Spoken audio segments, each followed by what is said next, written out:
How do you shift from saving through your entire working life to spending and really living in retirement, while at the same time dealing with the risks of inflation, rising healthcare costs, and things like tariffs?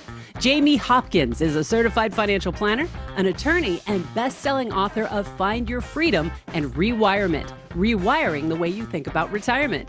He returns to the show today on Your Money, Your Wealth podcast number 525 with insights on how to rewire your plans for retirement. Plus, how should Fred and Ginger in Huntington Beach, California pay for repairs on their rental properties? How can Peter Lemonjello manage taxes in his early retirement with 72T elections, rental income, and an installment sale? Can Calvin and Susie in Lancaster, Pennsylvania buy an $800,000 beach house? And should they? I'm executive producer Andy Last with the hosts of Your Money, Your Wealth, Joe Anderson, CFP, and Big Al Clopine, CPA, and our special guest today, Jamie Hopkins. Appreciate having this opportunity to chat with you again. Yeah, it's good to see you. Thanks for having me on again. Yeah. It's always fun. Yeah, so a few years ago you wrote a book called let me make sure I get this right. Rewirement. Yeah. Rewiring the Way You Think About Retirement. And so here's my question. So rewiring, so things are changing. How are things changing, and how do we react to them? Yeah, and I'll tell you a little bit about just that idea of rewirement and then how things are changing. So one of the things that I was actually sitting with a former colleague at American College when I came up with the title of that too. Yeah. And we were looking at the research of just Americans and how much they actually learn throughout their working career. And they actually learn a lot about investing and saving and compound interest. But then when we tested how much people knew about retirement income planning, that distribution period, you found out that people didn't know as much about it. Sure. When you dive into that, it actually makes sense because your whole working career, what do they tell you? Save, save, save, save, save. They don't teach you how to spend. Spending is actually like a bad thing. That's right. I mean, you get your 401k, you click a box, you pick the percentage, and it's done for you. Yeah, and as long as you're going up and to the right throughout your working career, you're in a good spot. Right. And then you get to retirement, we say, just kidding, now you need to know how to spend it down. And so that was the notion that we need to change the way we think about retirement from this accumulation mindset to a decumulation mindset. Got it. But there's a lot of other things that change too, right? Like how you find happiness, fulfillment, how you fill up your time. There were all these concepts that, life doesn't prepare us for. And our advisor has never been through retirement, and we've never been through retirement. So we have to learn from other people's experiences. Sure. And that's the whole notion around this, is how do we do that and manage these emotions that are new to us when we get to retirement. And there's a lot always changing. I always like, the book kind of starts with this notion that retirement income planning is like trying to hit a moving target in the wind. The target's your retirement, right? And that's unique to you. It's moving. We don't know how long you're going to live. Sure. We don't know when you're going to retire. And the wind is to change all the things that could blow you off course over the years. Yeah, I kind of feel like, if we knew when we're going to die, it would make this a lot easier. Yeah. Right? But let's start with, I think, spending, distribution planning, because you're right. We learn how to save, and those of us that are diligent, we've accumulated a nest egg, and now it's like, it's hard to switch gears to all of a sudden, okay, instead of adding, I might be taking some away. So let's talk about ways to think about distribution planning. Yeah, and I think in this one too, I think a fun concept is to talk about this permission to spend. Mm-hmm. So I really like that concept. What you see in the U.S. spending data for retirement is people actually underspend.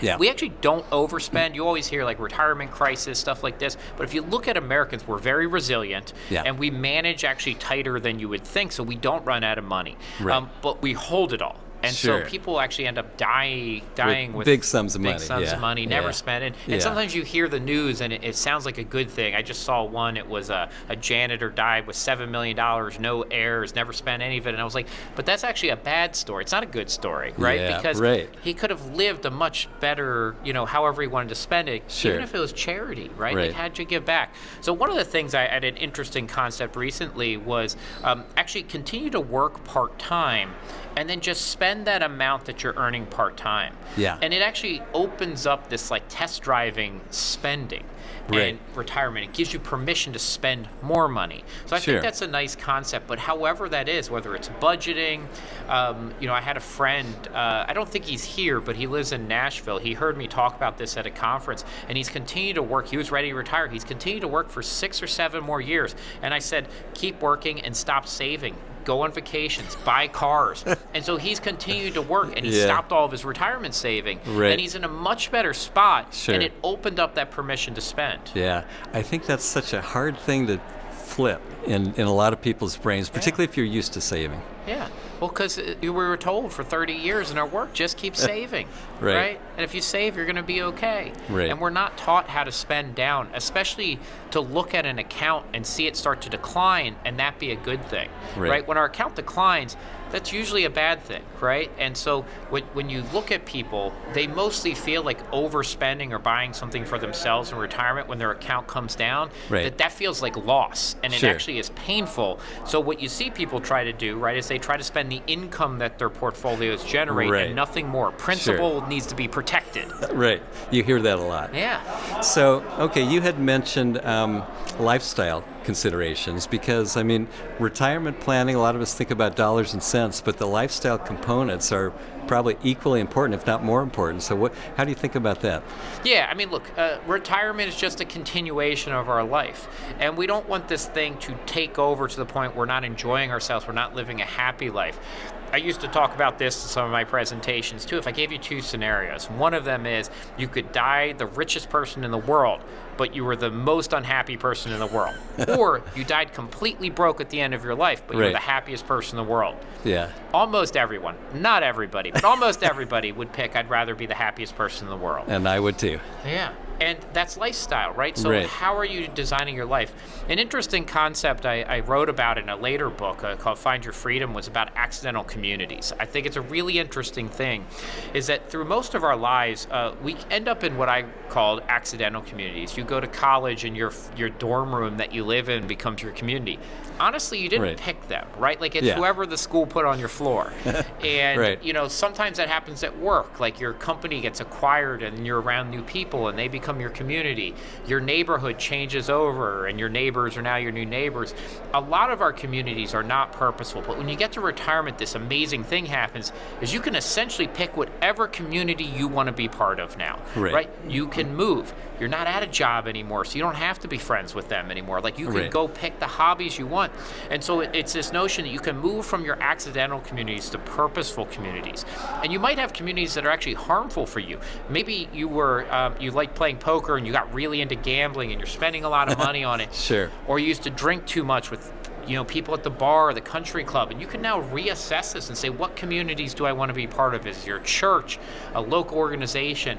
But that's an amazing time to reevaluate the communities you're in and be purposeful about them. And that's, when you look at people that are happiest in retirement, they're typically giving back, so they're spending some amount of time engaging, and they are wrapping themselves around with the people they want to be around.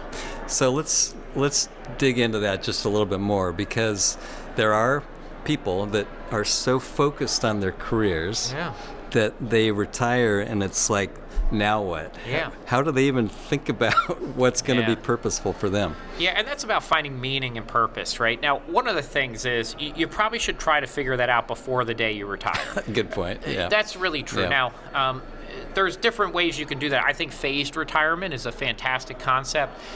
In the United States, it's mostly informal. We don't have a lot of formal structure around that. Some countries have more formal phased retirement in companies.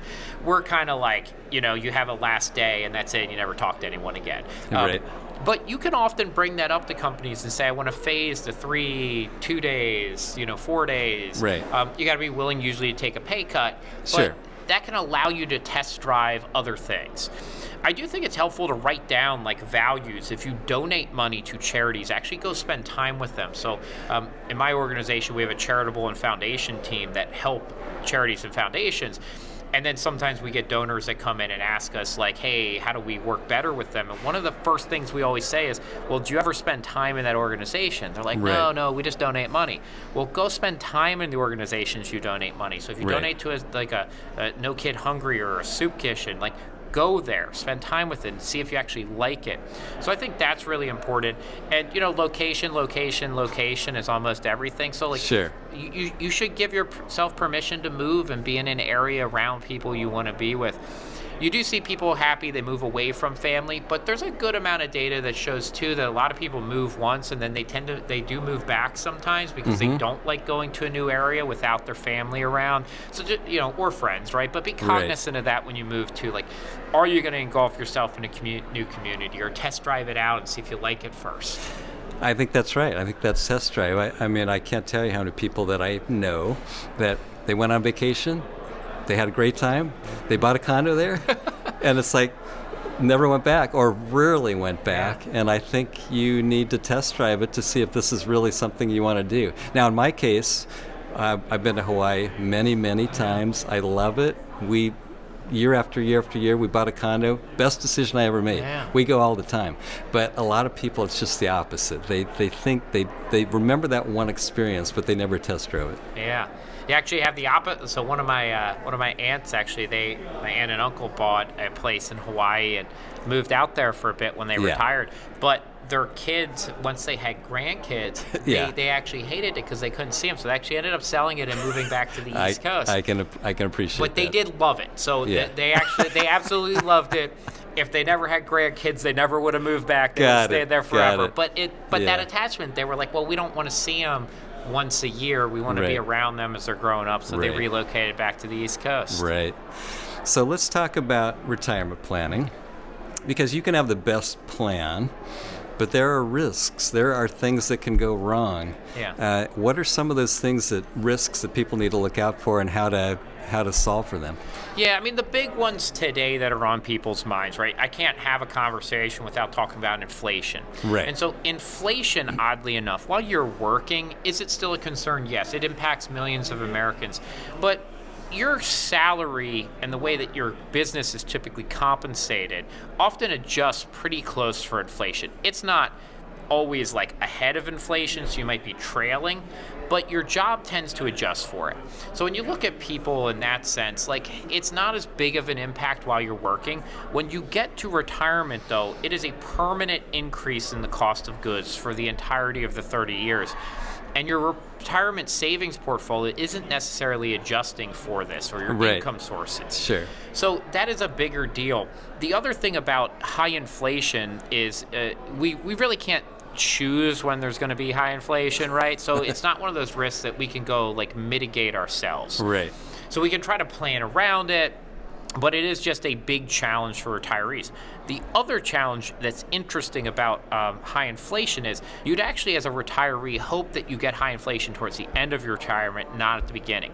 It's the opposite of like sequence of returns risk, if anyone's heard about it, right? Where you'd want your bad returns towards the end, and here, right, like when it's dropping, same thing. You'd want your bad inflation, high inflation. If you could orchestrate that would be perfect. Right, it would. But the environment we're in right now is we've had this high inflation relatively soon if you're retiring right around now or in retirement. Right. And that means every small increase on the top of it is just a bigger number. Right. And that's what people feel pain around. So that's a big challenge. And so often how to counteract that typically has been you have to be higher in equities, because they have not been a perfect inflationary hedge, but pretty good. Right. But that's a scary proposition for a lot of people. So that's a big one. Healthcare costs also in the news.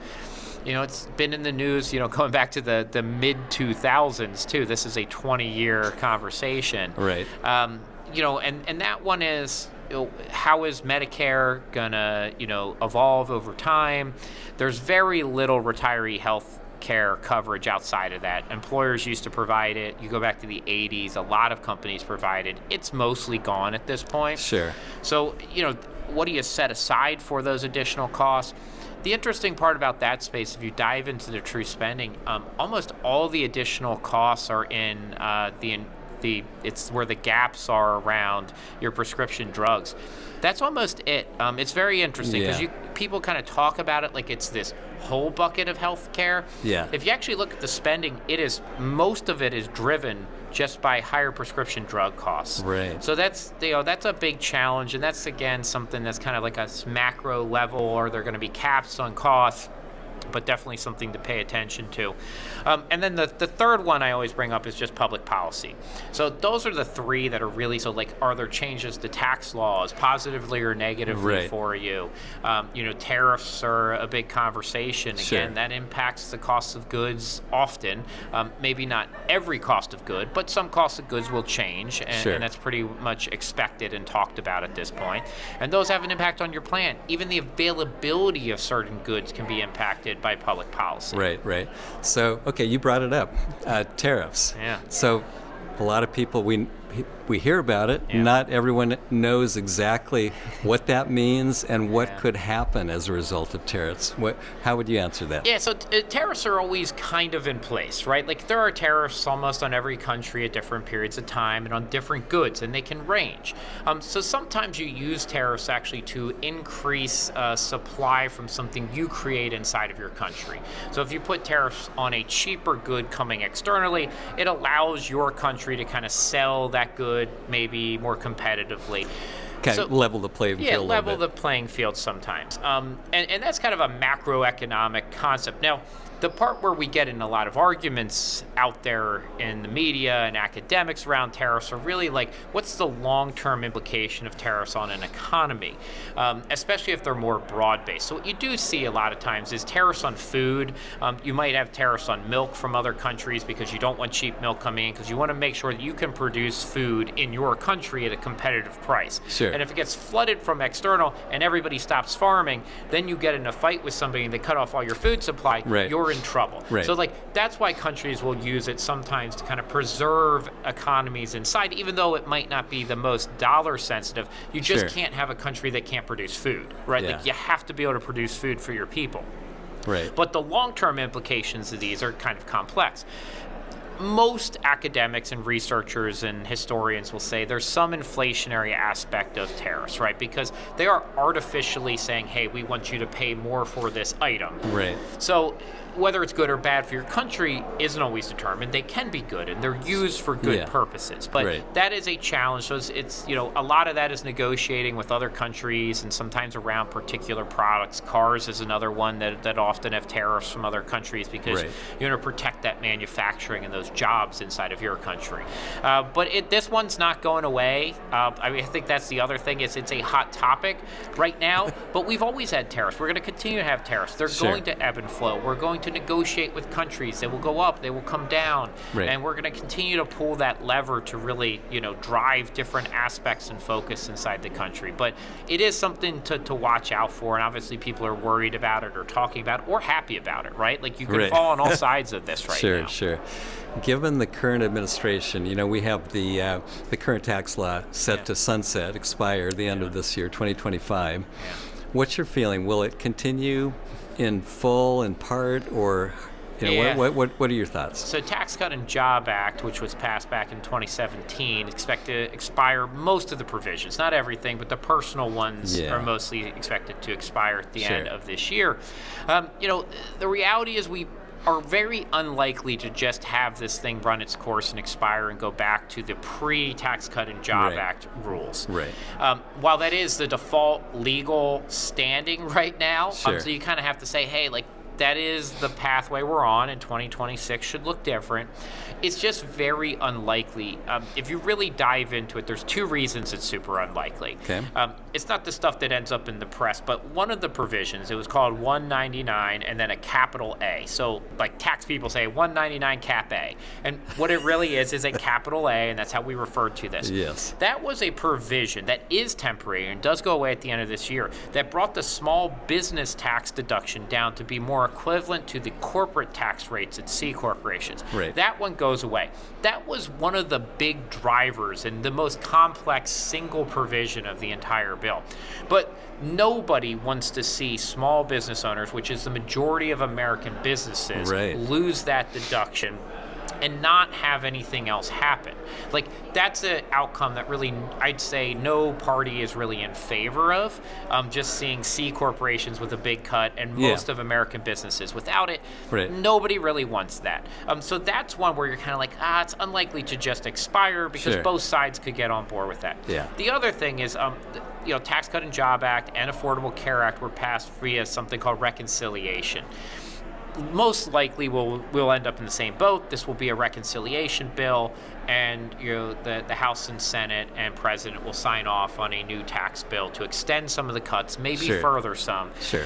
The other issue, though, is if you do have this kind of individual rates go back up and the other tax rates, you get this like imbalanced tax budget that isn't really something that the current administration is looking for. So I don't think that's really likely. Right. Now, what things end up being passed and what things don't, we're way too early to tell. Sure.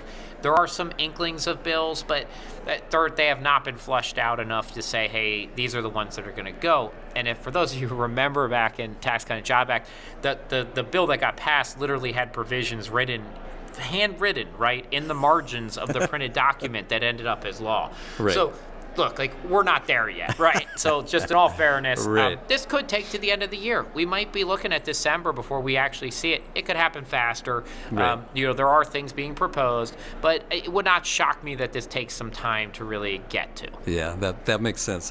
One final question. Social Security. Yeah. The viability of it going forward. Yeah, so this is one, I have a completely different view than the mass audience, and I've been hammering this one for a long time. I actually wrote an article about this too. My concern of this self-fulfilling prophecy that a lot of people, and you looked at Americans saying, look, I don't think it's going to be there for me. And what I was concerned about this is, this goes back almost 15 years. I said, eventually when people say that enough, it's going to lead us to this ability to actually cut back on Social Security. Now, everybody can disagree with me on this, but if you actually look at the numbers, Social Security is the single most efficient financial instrument that's ever been built in the history of the world. There's conversations about fraud and all those things. Social Security's total overhead runs at 0.3%. So if you think about any company ever, there is no company that runs at 0.3% overhead. So every time somebody's like, oh, we need something better and more efficient, and I'm like, that's nonsense. You can't run it like that. They don't have marketing. They don't have training. They don't have sales. They don't have all the things that build overhead in traditional companies. And maybe that's some of people's criticism. If you ever gone to a Social Security office, you can't really get a great answer. True. But they don't spend on it, and everybody's part of it. It has been an incredibly efficient system. And if you look at our senior population in the United States, right, it has kept them out of poverty at a higher rate than the average of the United States. It's been very, very good for that. Now, does it need changes and some adjustments? Yeah, because it is running out of money in the sense of we had a big baby boomer population come in. People live longer than we were expecting. Right. And so that's put stress on the calculation. But it's money in and it's money out. There is fraud more likely in the disability side of Social Security. That's the area that honestly needs more of a reform when you hear about it. The actual Social Security, the retiree benefits, has very little fraud, very little abuse, and actually even through the review here, I don't think there's actually been much of a finding of that. They said they found a bunch of 150-year-olds. That's a coding thing. If you actually look at it, there aren't 150-year-olds getting a single payment. There are zero, right? Yeah, and that's actually very clear. Social Security puts out the ages of the people who get checks. Right. There are zero going there. So that's not a thing, although it is in the media. Sure. But it does need changes, right? It can't continue on the path that it's been on forever. But it's a money in and money out system. So either you turn down the money that's going to go out of Social Security, or you turn up the taxes that go in. I think most people right now aren't clamoring for higher taxes, so then the other way to make it more sustainable is to slow the money that's going out of it. That can be done in a lot of different ways, extending full retirement age, making more of it taxable. So there are other things you can do to kind of address it. But to me, it's the backbone of American retiree security. This is the number that I always used to say is 2/3 of Americans in retirement, it's more than half of their retirement income. For 1/3 of Americans, it is their only source of retirement income, right? 1/3 of Americans end up saving less than $10,000 for retirement when they get there. There is no system for them if we turn off Social Security. Right. I think that's well said. Jamie, thank you so much for your thoughts. This has been amazing. Thank you so much. Putting market volatility in perspective keeps us from making emotional decisions that can permanently hurt our retirement savings. In our latest webinar, Joe Anderson, CFP, and Pure Financial Advisors Executive Vice President and Chief Investment Officer Brian Perry, CFP, CFA, explain why stock markets are reacting negatively to the tariffs and what might come next. They also show you diversification and tax strategies that can help you navigate and even take advantage of this market volatility. Click or tap the link in the episode description to watch the webinar on demand and to download the Recession Protection Guide. You'll learn the signs of a recession and how to position and boost your portfolio when you're in one. Click or tap the links in the episode description to watch and to download, all for free. All right. Hi, this is Fred and Ginger from Huntington Beach, California. We have fun listening to your podcast, and we're learning a bunch. We don't drink much, but I like Pinot Grigio wine, and Fred likes a little Zinfandel. I hope Joe blunders those names. Nope, killed it. Absolutely. He practiced in advance. Pinot Grigio. Yeah, that's impressive. Yeah. I drive a 2024 Tesla Y, and Fred drives a 2007 Toyota FJ. Fred retired at 59 years old and now is 62, working part-time while collecting his pension. I'm 7 years younger at 55 and hope to retire at age 60. Fred and I are constantly trying to figure out our finances because of our net worth is heavy on the real estate and light on the cash. Here are the details. Income, Fred is making $100,000 at his current job, but he also has a $78,000 pension. That's pretty rich. Yeah, it is. Ginger, she's making a killing, $175,000 job, and she'll get a $78,000 pension at age 60. All right. Those look pretty good. Yeah, they do. Personal home, $1.7 million, owe about $700,000 on it. Rental 1 is $1.4 million, owe $400,000. Rental 2 is $1.2 and paid off. So they have a couple spatterings of retirement accounts. Fred has an IRA of $150. He's also got a Roth of $100. Ginger's got a 403B of $200. She also has a Roth of $40,000, a Roth IRA of $50,000, some cash of $30, and a trust account of $55. So if I add all that up, what is that? 2, 3, 4, 5, 5. That's a little over 600. 600? Mm-hmm. Okay. Question is about how to pay for rentals or how to pay for repairs on the two rentals. All right. We need about $100,000 to do the current repairs on the homes built in the 1960s. We are cash poor and wondering where to draw the money from. Since Fred is working again, we would like to max out his Roth 401k and allow me to do the same. That sounds good, but I feel like the priority should be to take care of those rentals with this new income. Should we start taking distributions from his IRA and or trust, or should we get a line of credit? If we do a line of credit, will the interest we pay on the line of credit also be something we can write off? I don't like the idea of more debt, but I'll do whatever it takes that makes financial sense. Looking forward to the spitball. Well, I think the biggest unknown here, Big Al, is the spending. Yeah, we don't know what the spending. We don't know what kind of income the rentals are putting off. Positive cash flow, I assume, but we don't know for sure. I think because there's a ton of income here. Yeah, it's $370,000 of income. Yeah, currently, and then once Ginger retires, $156,000 a pension. Don't even mention Social Security, so we don't know what that is. And if they've owned the properties for a while, and one has no debt, probably pretty good cash flow, I would think. You would think, yeah. Yeah. So I mean, they're in Huntington Beach. I would imagine the rents are not $2,000 a month. No, they're more than on a that. $1.2 million home or a $1.4 million home. I would say, yeah. So it seems like a lot of cash flow coming in, but it also appears that maybe some cash flow is going out, which is fine. Yep. Usually with people with heavy pensions like this, it's like, man, your fixed income is going to be good in retirement. So I'd be more inclined to take a line of credit than to start taking dollars out of retirement accounts. I would too. And I think you have to look at the properties themselves and figure out what kind of cash flows do they have. Can the properties support the extra debt, the debt payments, principal and interest, if they can, I would just do it through that. If it's going to make it tight, if you need this money, I guess, for your retirement, then that gets a little bit trickier. But I would say I would like to see you build up your Roth accounts more. I think that's a great idea. I would get a line of credit.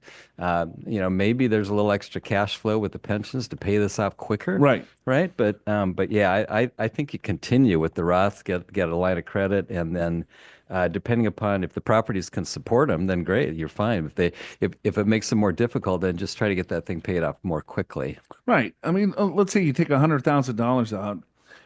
Can you afford $20,000 a year? With the $375,000, as well as putting money into the Roths. If that's tight, well, then maybe you just push that payment out a little bit more. The interest rate's going to be pretty high, but if you think about the taxes that they're going to pay on the distributions of their retirement accounts, I mean, they're in almost 32% tax bracket with that income right now.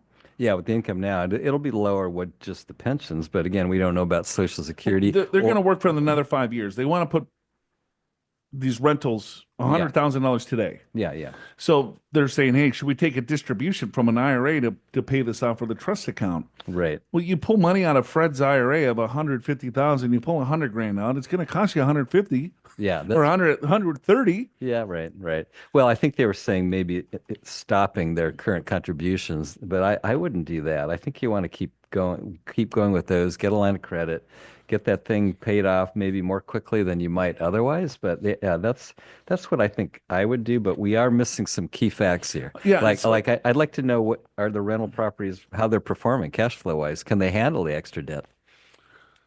Well, I would imagine that they can, and if they can't, they have plenty of income. I think the biggest caveat here is how much money do they want to spend? Yeah. Is it $300,000 a year? Is it $200,000 a year? What's that number? Because then it's like, well, does it make sense to take on more debt if you're spending, the additional cash flow and you're not paying down that debt fast enough so that it will be paying off by the time Ginger retires? Yeah, but you think about 5 more years to work and there's not a ton of money in the Roth IRA and you got a chance to fully fund them. Why not, right? Yeah, I mean, this is all cash flow. If you can. Yeah. If you can. I think it's all looking at cash flow to say, all right, well, here, let's take a look at the money coming in and where's the money going out. And then just figuring out the best way to keep you safe from yourself, right? And then also making sure that the net worth is set up appropriately for when you do retire, that your pensions and or Social Security plus the income from the rentals and the distributions from your retirement accounts is going to provide you the lifestyle that you want. So just off the cuff, as a spitball, I think you would take a line of credit, pay your 7% on that versus, paying a bunch of tax to take the liquidity that you do probably need in the future, right? To put some repairs on some rentals. Maybe you might want to sell the rentals. Maybe, well, you might. I mean, you look at that. Probably. What's the cash flow? What's the cap rate? What is the cash? And maybe you keep one rental and sell one, and then have a big influx of cash, and then I don't know. There's a lot of ways to think about it. I mean, they're going to be totally fine for retirement because it's a safe gap. Unless they're spending $400,000. Yeah, right. I mean, they can always sell. Sell the rentals at some point. And 1.2 is paid off. 1.4, 400. So there's $2.5 million roughly. Or $2.2 million of just equity right there in the rentals. Yeah, in the rentals. Yeah, you bet. So I would imagine that should be cash flowing. You would think it'd be cash flowing. Certainly. Yeah. I mean, hopefully 3% cash on 2.2. You would think so. Yep. I mean, it's harder to get cash flows in California, but with low debt like this, you would expect it, I think. Okay. Yeah, that's what I would do. Thanks. Thanks for the question. All right, moving on. Let's go to, didn't we read this Lemonjello, Florida? We already went to He's written into us a number of times. We have not done this one. This one's brand new. Okay. All right. Well, I finally did it. I almost guaranteed I've read this, but. We can skip it if you want. No, I'm good. After years of asking you guys questions, I decided to retire early at 51. I have a tax question, Big Al, this time around. Okay. Oh, this time. Well, so was Lemonjello the one that was like, here, I retired early and I found my significance because I cooked my kids breakfast. And no. That was somebody else. And no, okay. Nope. Got it. All right. So 51. That's Yeah, you're thinking of someone that retired in their 40s, I think. maybe. Yeah. All right. He's got a tax question. Starting in 2026, I will have no earned income. However, I will have company installment sale payments of $280,000 in 2026 and $140,000 in 2027. Will obviously be a mixture of principal and interest.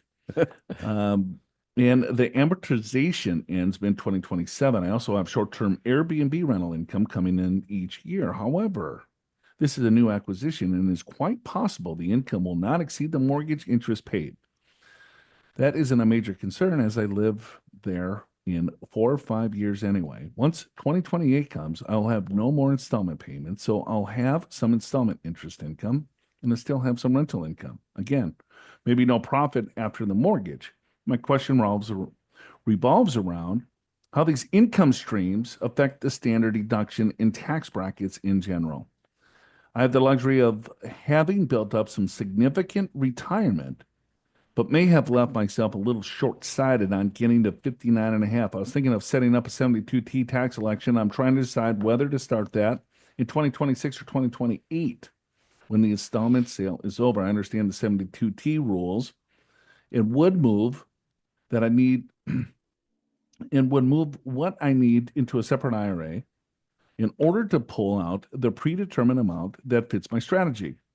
I appreciate a spitball on the 72T tax election may be taxed in my situation. This question would apply to Roth conversions for those of your listeners that would benefit from that instead of an IRA distribution. Thanks.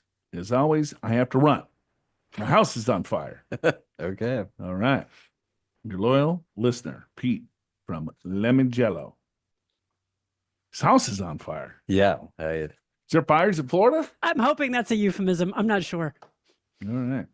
Well, how about I talk taxes, you talk 72T? Sure. How about that? So I think his first question, how do these income streams affect standard deduction and tax brackets in general? Well, you mentioned installment sale, rental income, 72T. So let's just talk about that. Installment sale is typically when you sell a business or it could be a piece of property and you don't get all the money up front. You get payments over time, right? And so the payments over time are some principal and some interest, as you mentioned. Interest is ordinary income, right? Principal payments are going to be a combination of basically return of capital and capital gains. So it depends upon how much gain on sale on, I assume maybe a business that you sold. So some of those principal payments will be taxable depending upon what your gross profit percentage is based upon the year of sale. So that's capital gain, probably long-term capital gain.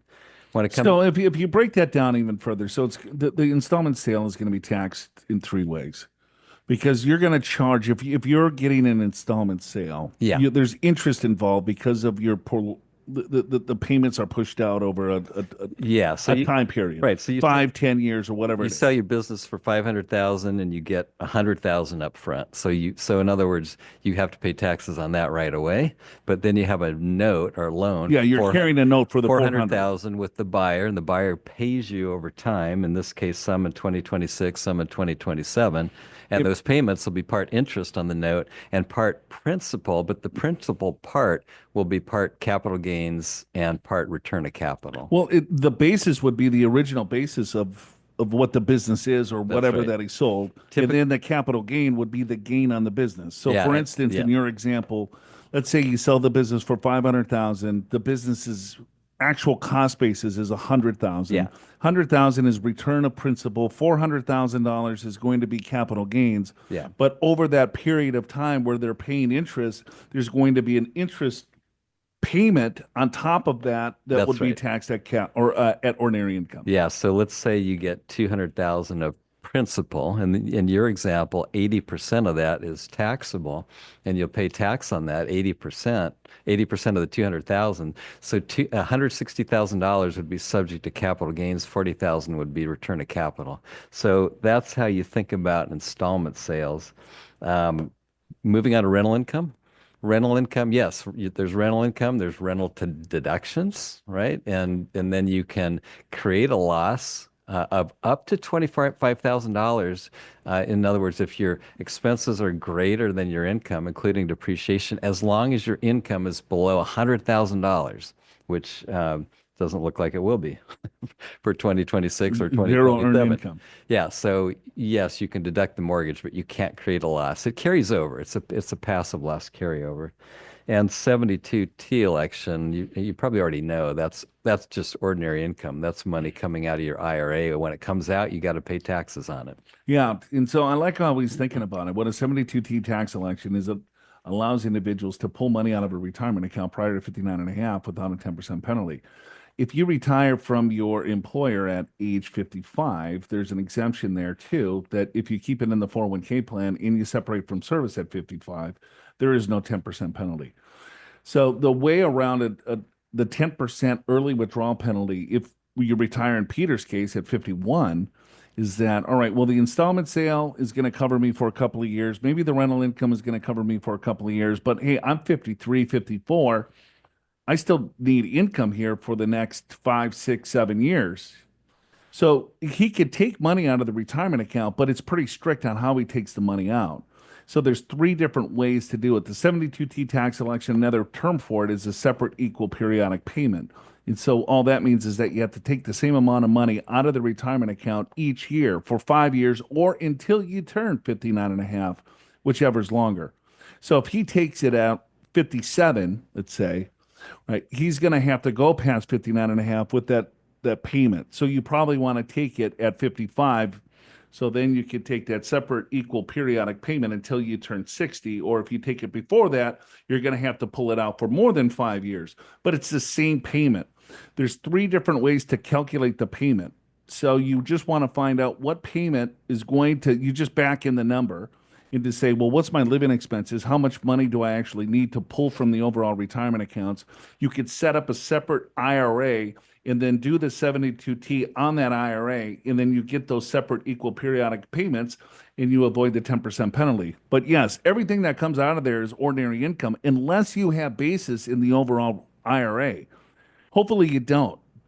If you do have basis in the IRA, then it's pro rata. So you would have to look at your 8606 form on your tax return to see if you do have any basis. But that's the only thing out of a retirement account that ever come out tax-free, because there's no double taxation. Yeah, and you just said it, but just to be 100% clear, so the reason why you do a 72T election is to avoid that 10% early withdrawal penalty, right? You still pay income taxes on this, which would happen at any age. But if you take money out of a retirement plan before 59 and a half, in most cases, in many cases, you have to pay that 10% penalty. And the 72T election allows you to avoid that, at least the penalty part.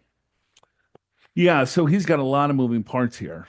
Going back to the installment sale, how is that installment sale then recorded to the IRS? Does Peter have to do a calculation himself, or is the installment, whoever's bought it in doing the installment sale, reporting that, and he's getting a K1, or how does that all report? Good question. It goes on Peter's return. So how does Peter put it on his return? How does he know what's basis, what's capital gains, what's interest? Well, is he going to have to calculate that, or yes? So he will have to calculate the ratios himself, depending on Correct. what the basis, or his accountant. But there's a form that you put on your 1040, the year of sale, and what that does is that calculates what that gross profit percentage. Remember that example we gave? You sold your business for $500,000. You paid $100,000 to start the business, so that's your basis. So your gain is $400,000 or 80%. That goes on the form. The 80% is calculated, and then every year you get a principal payment. After that, 80% of that principal payment will be long-term capital gain. Plus, you pay ordinary income on the interest income part of that note. Got it. Okay. Hopefully that helps, Peter. Thanks for listening. Thanks for all the questions. If it wasn't for you, we wouldn't have anyone to talk to. Hopefully your house is not on fire. Yeah, hopefully you just said that because... Yeah, Southern California. Well, yeah, that's a little too close to home here. Correct. Did you know anyone that lost their house?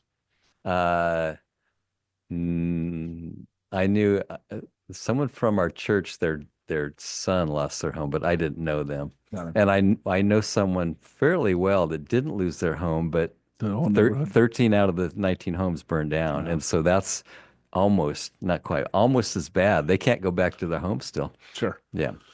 They probably can't sell it either. No, it's a mess.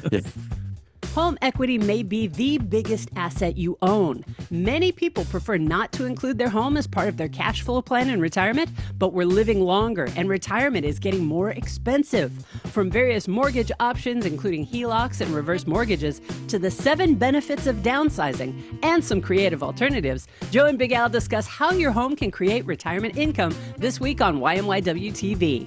Watch the show and download 10 tips for real estate investors for free. Just click or tap the links for both in the episode description. So let's go to Lancaster, PA. We got hi, Joe, Al, and Andy. This is Calvin and Susie from beautiful Lancaster, Pennsylvania. I love the show, especially when Joe reads the mail. Yeah. Call me the mailman. Yes. Mr. McFeely. Anyone? No, we're not with you. No. You have to tell us. It's Mr. Rogers. Come on, Andy. Yeah. It's from Mr. Rogers. Mr. McFeely. Jeez.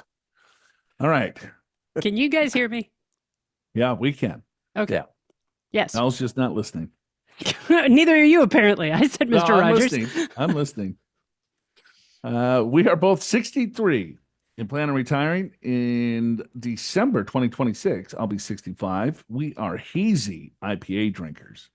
An occasional red wine thrown into the mix. Susie drives a 2010 Audi A4 convertible.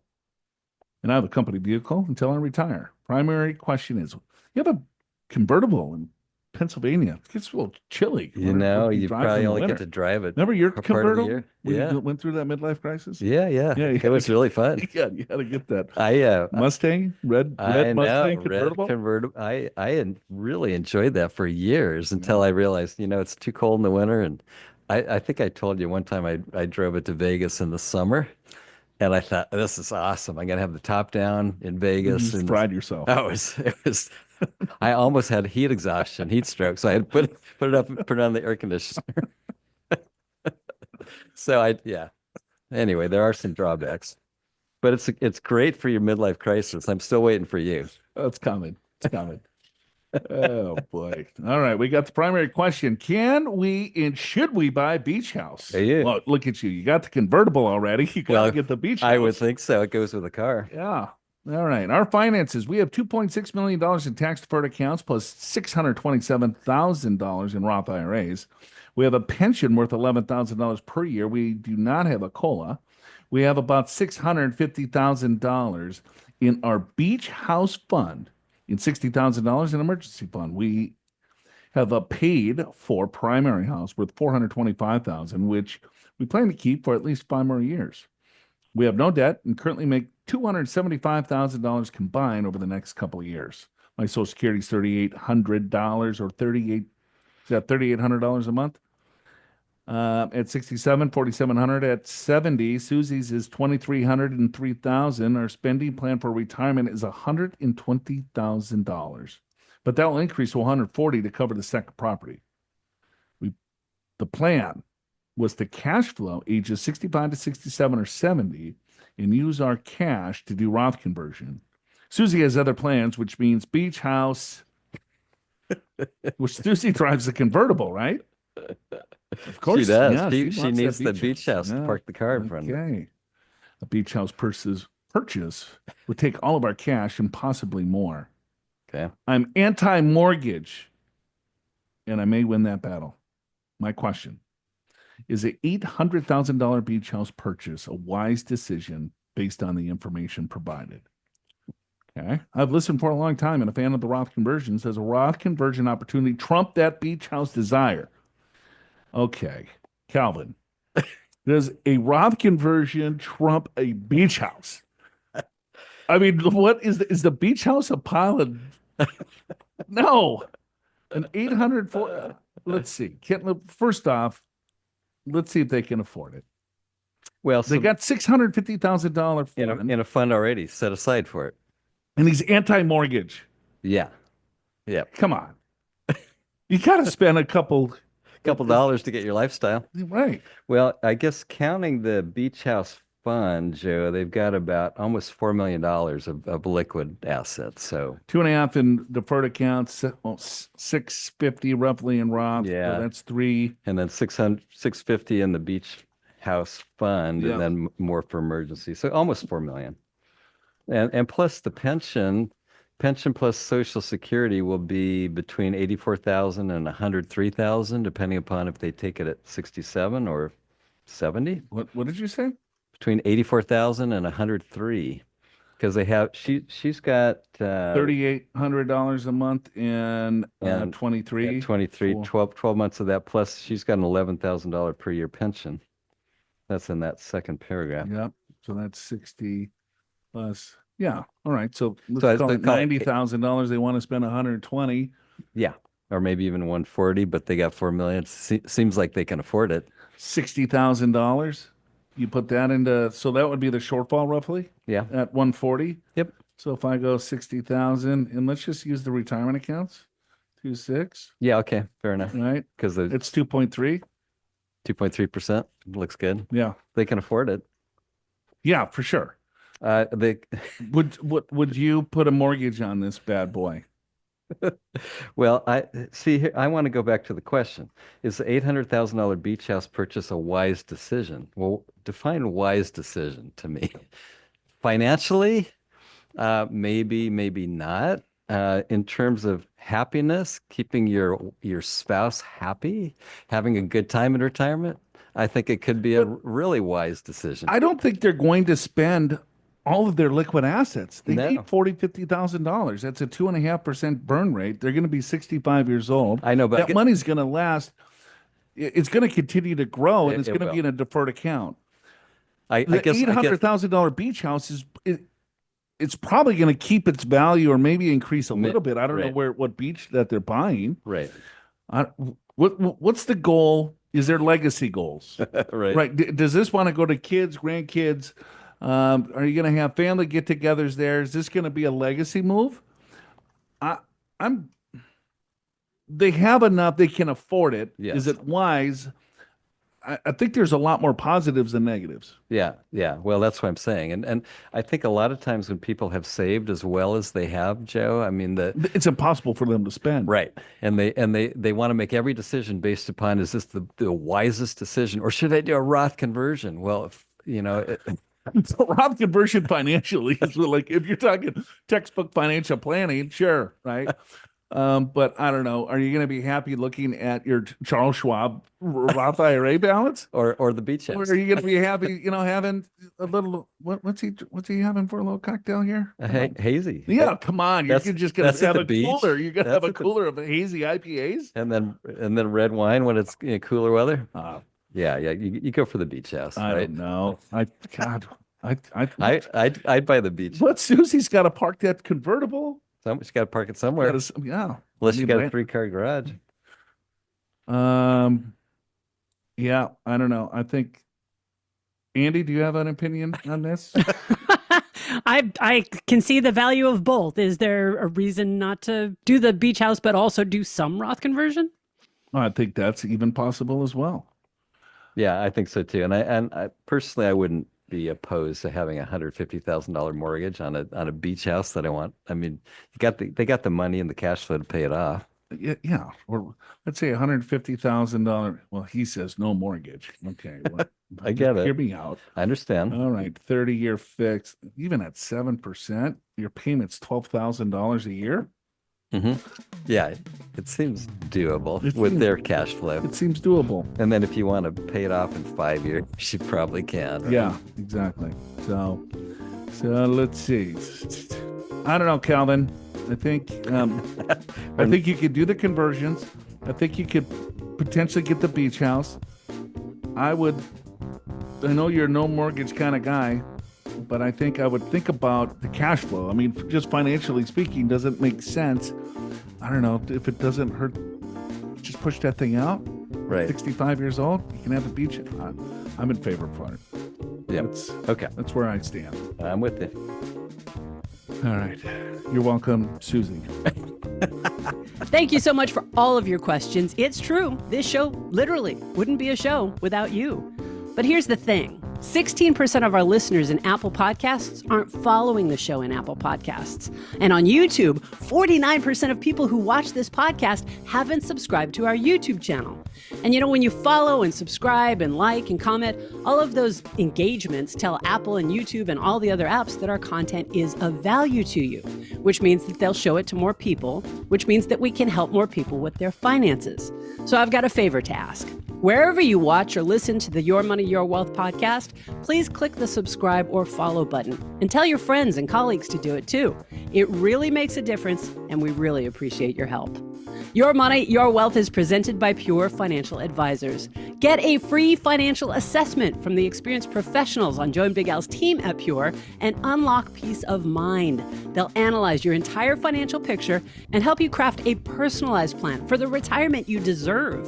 Whether you prefer a face-to-face meeting at one of our nationwide locations or a convenient online consultation, Pure makes it easy.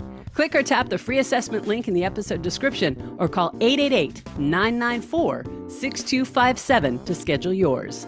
Pure Financial Advisors is a registered investment advisor. This show does not intend to provide personalized investment advice through this podcast and does not represent that the securities or services discussed are suitable for any investor. As rules and regulations change, podcast content may become outdated.